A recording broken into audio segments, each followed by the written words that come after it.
Okay class, 1 minute wait करेंगे so that तमाम participants join कर लें, फिर उसके बाद कंटिन्यू करेंगे हम। मैं जब तक सारे पार्टिसिपेंट जो रिक्वेस्ट सेंड कर रहे हैं उनको एडमिट कर रहे हैं।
ओके जी स्टूडेंट्स, कंटिन्यू करते हैं।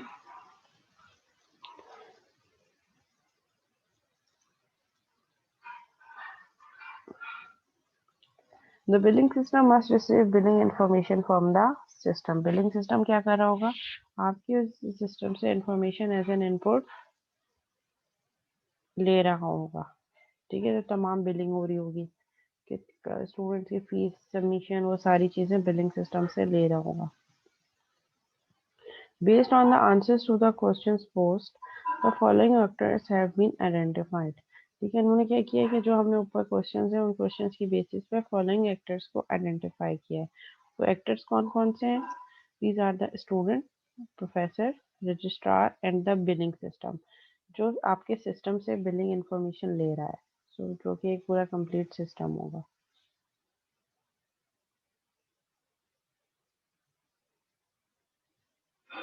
देन नेक्स्ट हम क्या कर रहे होते हैं, एक्टर डॉक्यूमेंटेशन। हम एक्टर को डॉक्यूमेंट कर रहे होते हैं। A brief description for each actor should be added to the model। ठीक है, हर एक्टर जो आपने आइडेंटिफाई किया उसकी एक पूरी कंप्लीट डिस्क्रिप्शन जो है वो आप अपने मॉडल में ऐड कर रहे होते हैं।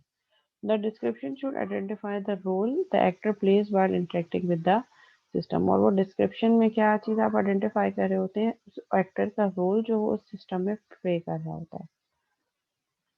The actor description for the ESU course registration systems are. उसी कोर्स रजिस्ट्रेशन जिस सिस्टम की हम बात कर रहे हैं वहाँ पे हमारे पास एक्टर की रजिस्ट्रेशन कैसे आइडेंटिफाई होगी? Student, a person who is registered to take classes at the university. Student कौन होगा? वो पर्सन जो कि रजिस्टर होगा कोर्सेज में in order so that he can take classes at the university.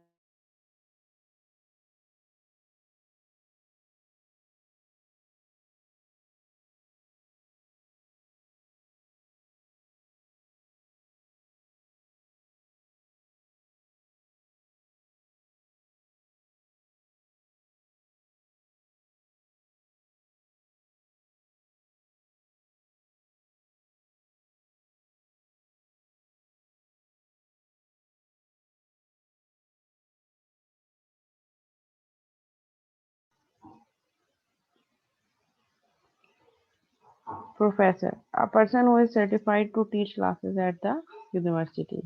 Registrar, the person who is responsible for the maintenance of the ESU course registration system। इस पूरे course registration system की maintenance किसकी responsibility है? registrar की। And then the billing system, the external system responsible for student billing, जो accounts वाले होंगे, bank base में जो है वो इन्वॉल्व हो सकता है। तो the billing system, the external system responsible for student billing, जो स्टूडेंट की बिलिंग वगैरह के लिए यूज हो रहा है, वो स्टूडेंट के जो है वो कोर्सेज कौन कौन से इनरोल्ड हैं, कितनी बिलिंग है, कितने जो है वो अमाउंट सबमिट करवाना है। ठीक है, तो ये हमारे पास एक्टर डॉक्यूमेंटेशन हो गई। सबसे पहले हमने एक्टर्स की आइडेंटिफिकेशन की and then actor documentation. You can define general kinds of actor. ठीक है, आप जनरल काइंड्स ऑफ एक्टर्स को भी डिफाइन कर सकते हैं। जनरल काइंड ऑफ एक्टर्स कौन कौन हो गया हमारे पास, जो मेन क्लास है वो डिफाइन कर दिया, और उससे जो पेरेंट चाइल्ड डिफाइन हो रहा है आप वो भी कर सकते हैं। such as customers and specialize them such as commercial customer using generalization relationship। क्योंकि इन्होंने क्या किया है, मेन एक्टर कस्टमर रखा है और उसी का जो है वो स्पेशलाइज्ड वर्जन जनरेट कर दिया कमर्शियल कस्टमर। ठीक है, इसी तरह एम्प्लॉय भी हो सकता है। एम्प्लॉय की हमारे पास क्लासिफिकेशन कैसे हो सकती है, जनरल हमारे पास स्पेसिफिकेशन इज एम्प्लॉय। अब उस एम्प्लॉय को हम स्पेशलाइज कर रहे हैं तो he can be permanent employee, hourly based employee जो आवर बेस पे काम कर रहे होते हैं। हमारे पास और कौन से एम्प्लॉय हो सकते हैं, commission based employee as well, commission based employee भी हो सकते हैं हमारे पास।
ठीक है, सो हम यहाँ पे इनहेरिटेंस भी शो कर सकते हैं जैसे हमने पहले भी पढ़ा था।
ओके, एक्टर्स हो गए। अब नेक्स्ट हमारे पास है use cases. Use cases they represent the functionality provide by the system. अब हम क्या करेंगे, अब जो सिस्टम की जो फंक्शनैलिटी है उसको हम यूज केसेस के बेसिस पे रिप्रेजेंट करेंगे। What capabilities will be provided to an actor by the system. आपका सिस्टम जो है वो एक्टर्स को क्या क्या फंक्शनैलिटी प्रोवाइड करके दे रहा है। यूज केस मॉडल और dialogue between an actor and the system, कि आपका सिस्टम से आपका एक्टर कैसे जो है वो इंटरेक्ट करेगा। A use case is basically a sequence of transactions performed by a system that yields a measurable results or values for a particular actor। ये हमारे पास use cases है। The following questions may be used to help identify the use cases for a system। जब हम अपने system के use cases define करने हैं उसके लिए फॉलोइंग क्वेश्चंस को हम आंसर करेंगे, जिसकी बेसिस पे हम यूज केसेस को आइडेंटिफाई कर सकते हैं। तो दीज क्वेश्चंस आर,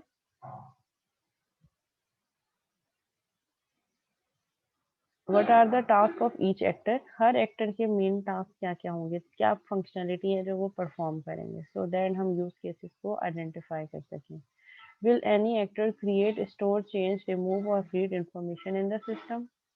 ठीक है, कौन कौन से एक्टर्स हैं जो ये फंक्शनलिटी परफॉर्म कर रहे होंगे। What use cases will create, store, change, remove और read this information। ठीक है, और उनमें से कौन से यूज केसेस ऐसे होंगे जो उस इंफॉर्मेशन को स्टोर, चेंज, रिमूव और रीड कर सकते हैं, जो इंफॉर्मेशन आपके किसी एक्टर ने प्रोवाइड की है, तो उसके लिए कौन कौन से यूज केसेस आप बनाएंगे। Will any actor need to inform the system about sudden external changes, certain occurrences in the system। कह रहे हैं कि अगर कुछ चेंजेस आते हैं, कोई एक्सटर्नल चेंजेस आते हैं या कोई एकदम से फ्रीक्वेंट चेंज आ गया या कोई नया क्राइटेरिया आ गया, नई कंडीशन आ गई, तो उसमें कोई भी एक्टर जो है वो सिस्टम को नोटिफाई या इन्फॉर्म कर सकता है। What use cases will support and maintain the system। ठीक है, कौन से यूज केसेस हमें रिक्वायर्ड होंगे सिस्टम को सपोर्ट और मेंटेन करने के लिए। Can all functional requirement be perform by the use cases, क्या तमाम फंक्शनल रिक्वायरमेंट जो है वो आपके यूज केसेस के थ्रू परफॉर्म हो सकती हैं।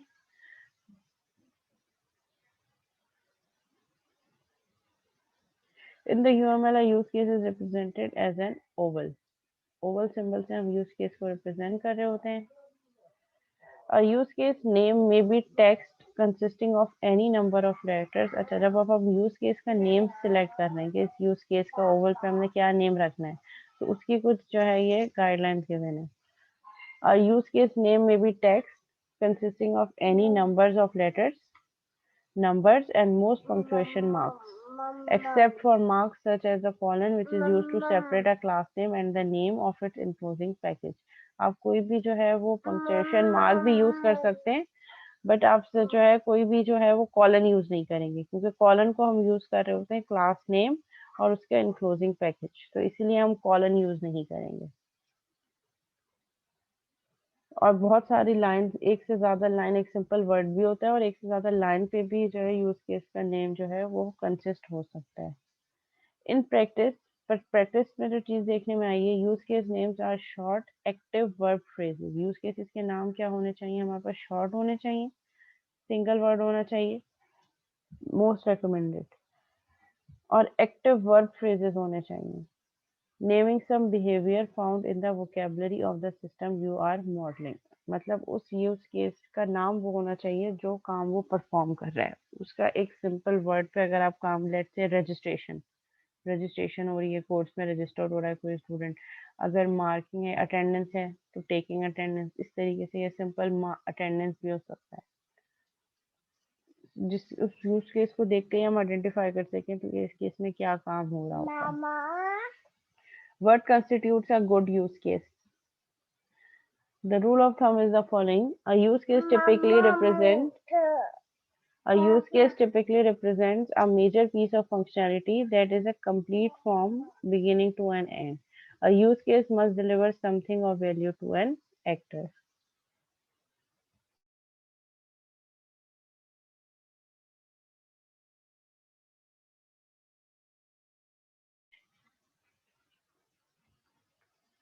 ठीक है, जिसको देख के ही जो है वो एक्टर आइडेंटिफाई कर सके कि क्या क्या रोल्स हैं या क्या क्या फंक्शनैलिटी हैं जो हमारे पास स्टार्ट से लेकर एंड तक एक एक्टर परफॉर्म कर सकता है, वो तमाम डिस्क्रिप्शन आपकी यूज केस में होनी चाहिए।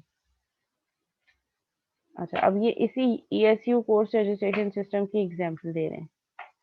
ठीक है, for example in the ESU course registration system, अब ये बता रहे हैं कि यहाँ पे क्या क्या फंक्शनैलिटी जो सिस्टम डिफरेंट एक्टर्स को प्रोवाइड कर रहा है। The student must select the courses for a semester, student अपने कोर्सेज सेलेक्ट कर सकते हैं जिसमें वो एनरोल होना चाह रहे हैं, जिन कोर्सेज में। The student must be added to the course offering, and then जब वो कोर्स सेलेक्ट कर लेंगे उस कोर्स ऑफरिंग में वो स्टूडेंट ऐड हो जाएंगे। And the student must be build, जब वो जो कोर्स ऑफर हुआ है उसमें जब स्टूडेंट एनरोल हो गए फिर उसके बाद उनको बिलिंग रिप्रेजेंट होगी कि आपकी ये बिलिंग है जो आपने पे करनी है। Is this three use cases और जस्ट वन, अब वो कह रहे हैं कि ये तीन अलग अलग यूज केसेस होंगे या ये सिंपल एक ही वन यूज केस में हम इसको रिकमेंड कर सकते हैं।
ओके, यहाँ पे रिकमेंडेशन क्या है कि हम इसको 3 अलग-अलग यूज़ केसेस बनाने के बजाय हम इसको एक ही यूज़ केस बनाएँ।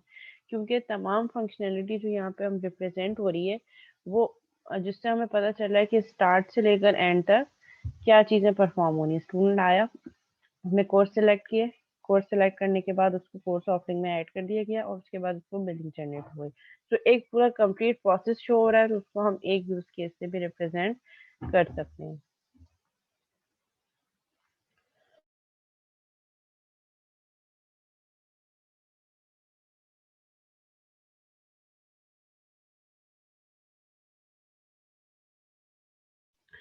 अच्छा, यहाँ पे वो कह रहे हैं कि एक प्रॉब्लम ये है कि हमारे पास ऐसी फंक्शनैलिटी भी होती है जो डिफरेंट होती है, बट एक ही क्लास से बिलॉन्ग कर रही होती है।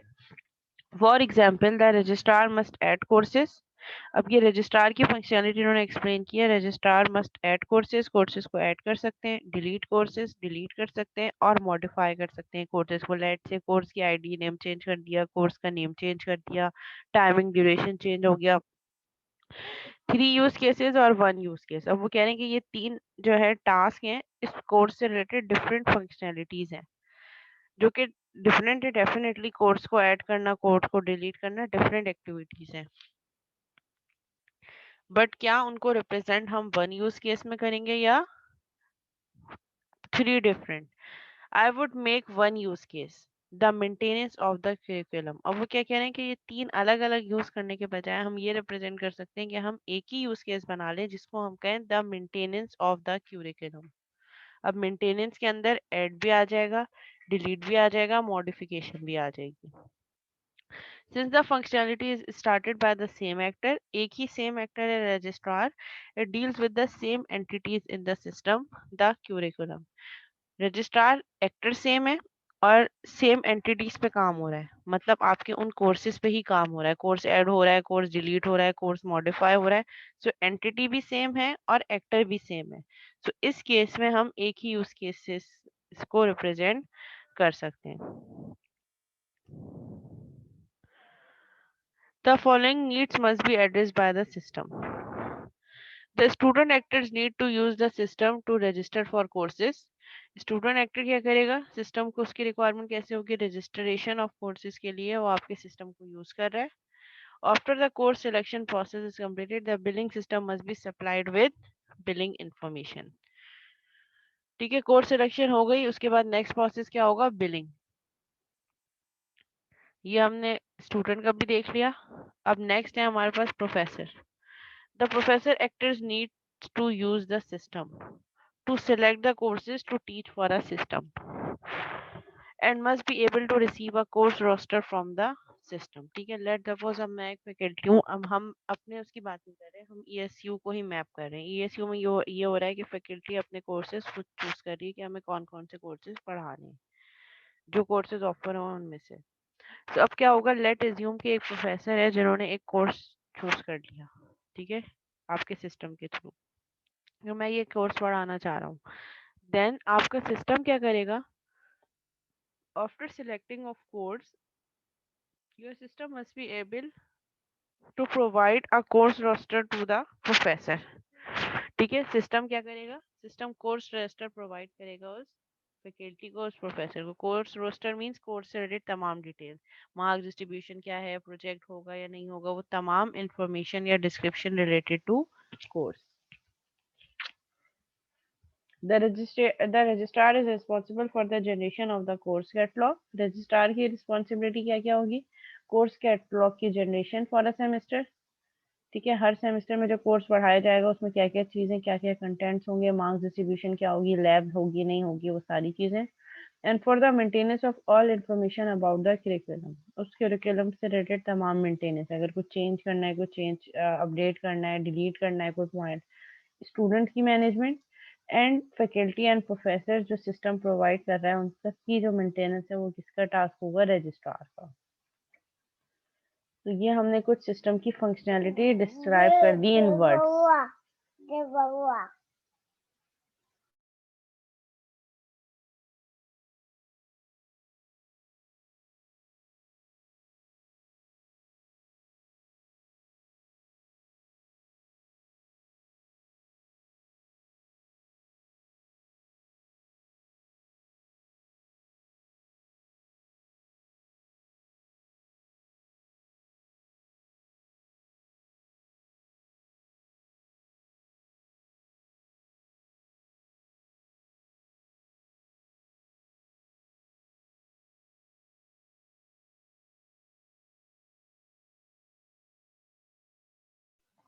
Based on this need the following use cases have been identified. इन्होंने क्या कहा है कि जो हमने ऊपर की रिक्वायरमेंट्स रीड गो थ्रू किए हैं उसकी बेसिस पे हमने फॉलोइंग यूज केसेस को आइडेंटिफाई किया है।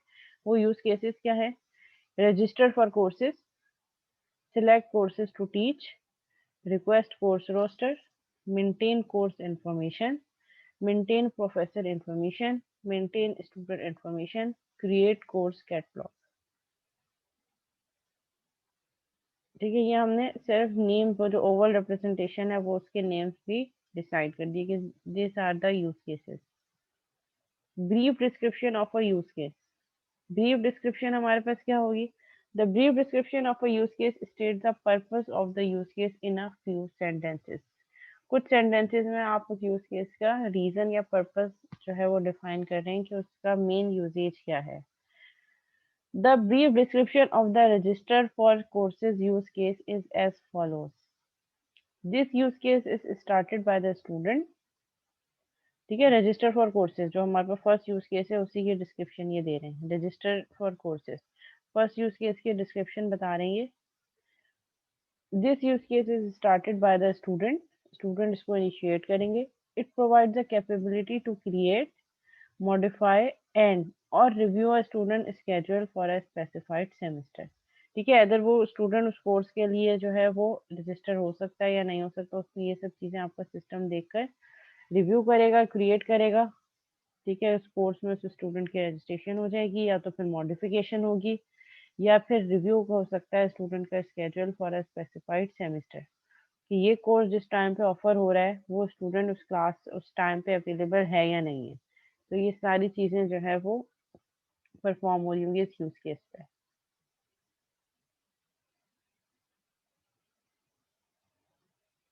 The flow of events for a use case.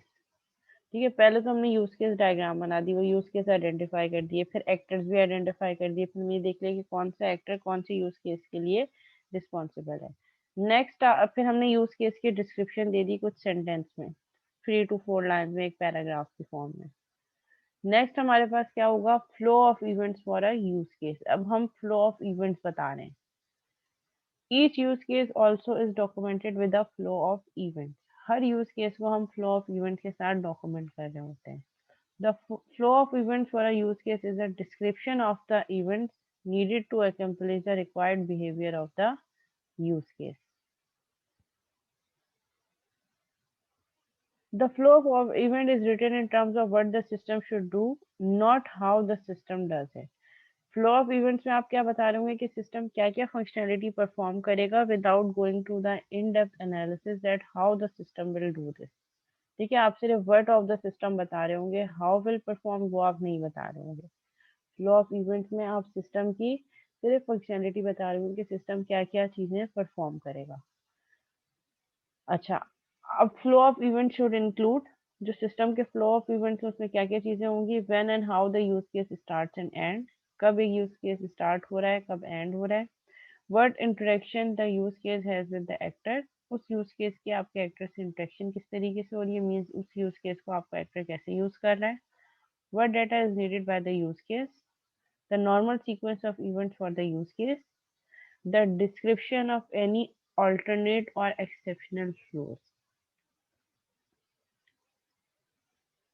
ठीक है, अब ये क्या कर रहे हैं? फ्लो ऑफ इवेंट बता रहे हैं फॉर अ यूज केस। अच्छा, आपको भी इसी तरीके से करना होगा अपने प्रोजेक्ट से रिलेटेड, और ऐसा भी हो सकता है आपके पेपर में भी कोई सिनेरियो मैं आपको दे दूं और सिनेरियो से रिलेटेड मैं आपसे कहूँ कि इससे related flow of event generate करें। ठीक है, तो ये उसकी एग्जाम्पल है।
ठीक है, ये स्टैंडर्ड टेम्पलेट यूज होता है हमारे पास यूज केस के फ्लो ऑफ इवेंट डिस्क्राइब करने के लिए।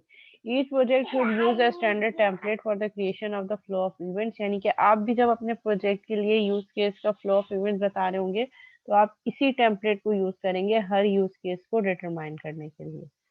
The following template is useful.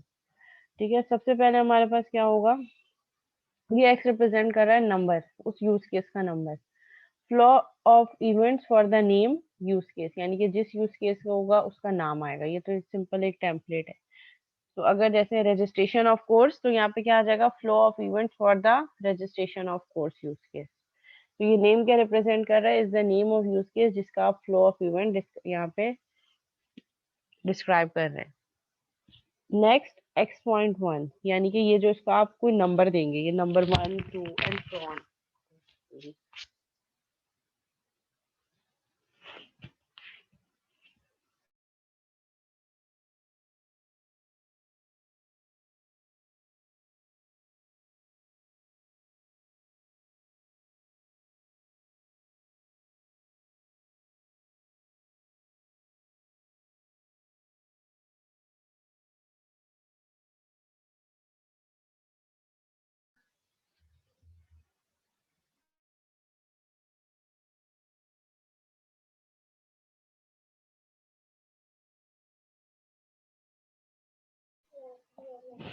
ठीक है, तो ये हमारे पास क्या आ गया, इसका पॉइंट यानी कि जो एक्स है इसका .1 x.1 प्री कंडीशन। सबसे पहले हमें उस जो जिस यूज केस का हम फ्लो ऑफ इवेंट बता रहे हैं उसकी प्री कंडीशंस बतानी होगी कि इस यूज केस पहले आने से पहले प्री कंडीशंस क्या हैं जो हर हाल में फुलफिल होनी चाहिए। देन मेन फ्लो में आप एक्चुअल रिप्रेजेंटेशन उस यूज केस की बता रहे होंगे कि एक्चुअल वो यूज केस कैसे वर्क कर रहा होगा। देन सब फ्लोज इफ एप्लीकेबल, अगर कोई इफ एंड एल्स है कि अगर हमारे पास इसका सब फ्लो क्या है तो वो भी आप बता सकते हैं अगर एप्लीकेबल है। एंड अल्टरनेट फ्लोज क्या है कि अगर ये कंडीशन हो जाती है तो फिर कहाँ जाएगा, अगर ये कंडीशन हो जाती है तो फिर क्या जाएगा, वो सारे सब flows.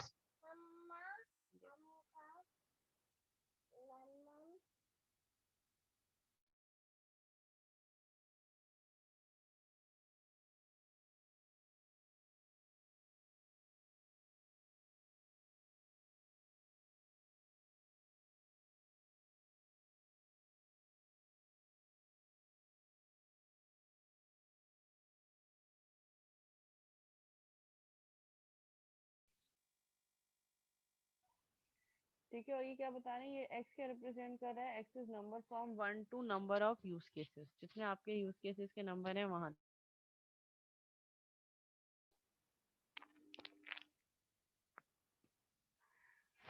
The flow of event for a use case. ठीक है, अभी फ्लो ऑफ इवेंट किसके लिए बता रहे हैं, सिलेक्ट कोर्सेज टू टीच, यानी कि वो जो प्रोफेसर वाला यूज केस है जिसमें प्रोफेसर जो है वो अपने कोर्सेज सिलेक्ट कर रहे हैं टू टीच। अच्छा, मीटिंग भी एंड होने वाली है, मैं अटेंडेंस ले लेती हूँ आप लोगों की। फिर आफ्टर 10 मिनट्स हम 15 मिनट्स का ब्रेक लेंगे, एक सेशन और लेंगे हम ब्रेक के बाद। उसके बाद फिर हम जो है कंटिन्यू क्विज आपका होगा, क्विज एलएमएस पे अपलोड हो जाएगा।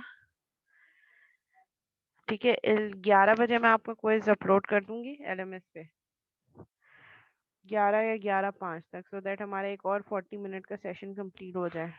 20 मिनट्स का ब्रेक लेंगे हम अभी 10 मिनट के बाद। जो लेट्स से कि हम 10:30 पे स्टार्ट करेंगे, 10:30 पे स्टार्ट करने के बाद 11:05 11:10 तक हम सेशन 40 मिनट्स हो जाएंगे, एंड करेंगे।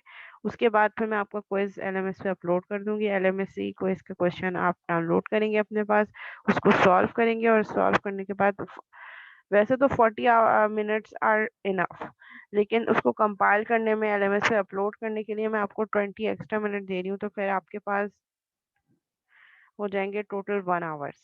तो जब एलएमएस पे पेपर अपलोड होगा उसके 1 आवर तक आप एलएमएस पे ही वापस दोबारा पेपर सॉल्व करके अपलोड करेंगे। जो जितना लेट होगा उसकी उतनी पेनल्टी लगती जाएगी, नेगेटिव मार्किंग होगी। अच्छा, मैं अटेंडेंस ले रही हूँ, जिस स्टूडेंट का नेम कॉल करूँ वो अपनी अटेंडेंस मुझे चैट पे सेंड कर दे। अच्छा, एक पॉसिबिलिटी हमारे पास ये भी है कि हम ब्रेक ना लें। अगर ब्रेक ना लें तो मैं ये थर्ड सेशन कंटिन्यू करूँ, उसके बाद 10 मिनट्स का ब्रेक हो, 3 सेशन के बाद 10 to 15 मिनट्स का, और फिर उसके बाद मैं आपका क्विज एलएमएस पे अपलोड कर दूँ, ये भी एक पॉसिबिलिटी है। तो आप मुझे ये बता दें कि हम अभी ब्रेक ले लें ये सेशन कंप्लीट होने के बाद, ये 3 सेशन कंप्लीट होने के बाद 10 मिनट या 15 मिनट्स के ब्रेक के बाद मैं क्विज अपलोड कर दूँ।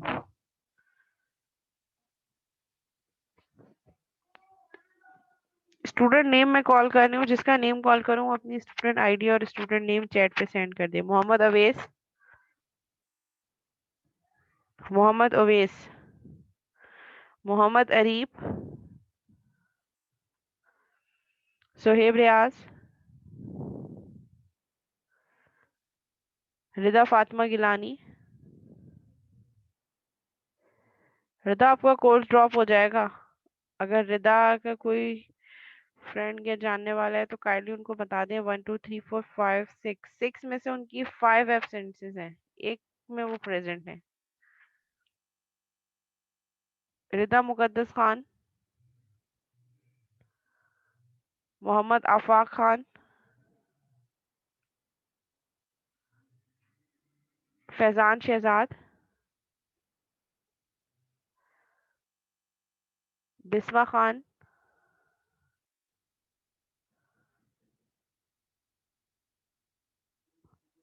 याया हबीब, मोहम्मद अजीम, समीद इकबाल, सैयद काशान अली, सैयद काशान अली, ताबीर, मोमल, उसामा रशीद, उसामा रशीद, इनका भी जो है वो कोर्स ड्रॉप हो जाएगा। मेहरान खान,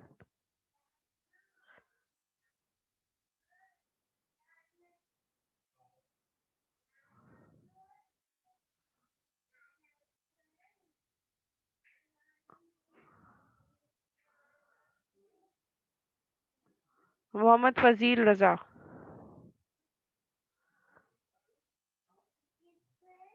ओके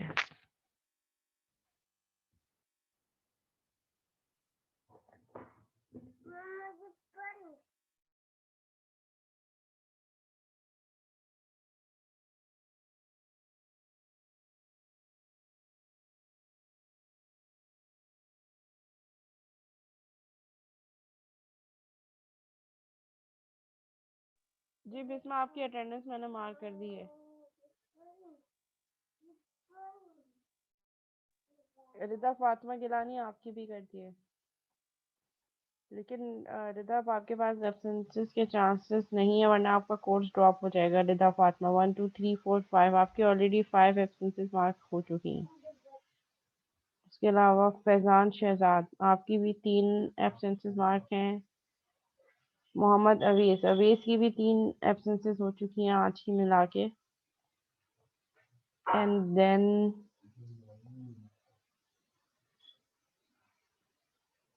उसामा रशीद की भी 5 एब्सेंसेस हैं।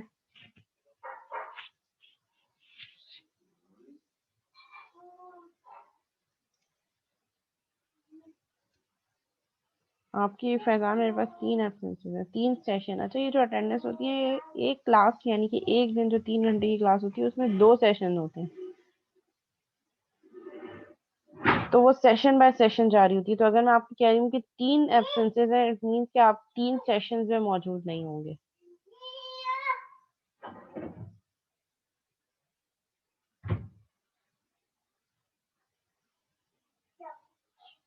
हाँ, अटेंडेंस के टाइम पे आप नहीं होंगे ना शायद, तो आपकी मार्क नहीं होगी। अच्छा चलो, 2 मिनट रह गए, इन 2 मिनट्स में इसको वाइंड अप करते हैं, ये एक फ्लो ऑफ इवेंट को, और फिर उसके बाद ब्रेक के बाद कंटिन्यू करते हैं। ठीक है, सो जो फ्लो ऑफ इवेंट हमने क्या चूज किया है, हमने यूज केस कौन सा चूज किया है, सिलेक्ट कोर्सेज टू टीच। ठीक है, ये वो प्रोफेसर वाले यूज केस है कि वो जब सिलेक्ट कर रहे हैं कोर्सेज कि उन्होंने कौन से कोर्सेज पढ़ाने हैं। इसकी प्री कंडीशन क्या होगी, सबसे पहले हमारे पास यूज केस 1, हमने इसको नेम दे दिया इस 1.1। ठीक है। 1.1 इज अ प्री कंडीशन। सबसे पहले हमारे पास क्या था, प्री कंडीशन। पहले हमारे पास यूज केस का नाम, उसको हमने पॉइंट दे दिया 1, उसके बाद 1.1 इज अ प्री कंडीशन।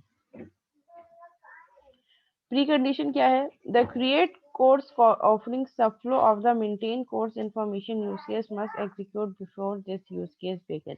इस यूज केस के स्टार्ट होने से पहले हमारे पास कौन सा यूज केस एग्जीक्यूट होगा, the create course offering subflow of the maintain course of information use case must execute।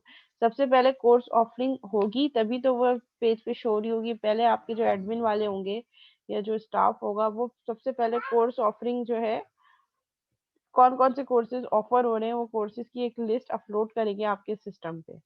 जब वो लिस्ट अपलोड हो जाएगी तभी प्रोफेसर जो है वो उन कोर्सेज में से कोई कोर्स सिलेक्ट कर सकते हैं। बिल्कुल वैसे ही जब आप एज ए स्टूडेंट किसी कोर्स को रजिस्टर करवाने जा रहे हो, तो रजिस्ट्रेशन करवाने से पहले पहले आपके पास एक लिस्ट तो मौजूद होनी चाहिए कि कौन कौन से कोर्सेज ऑफर हो रहे हैं।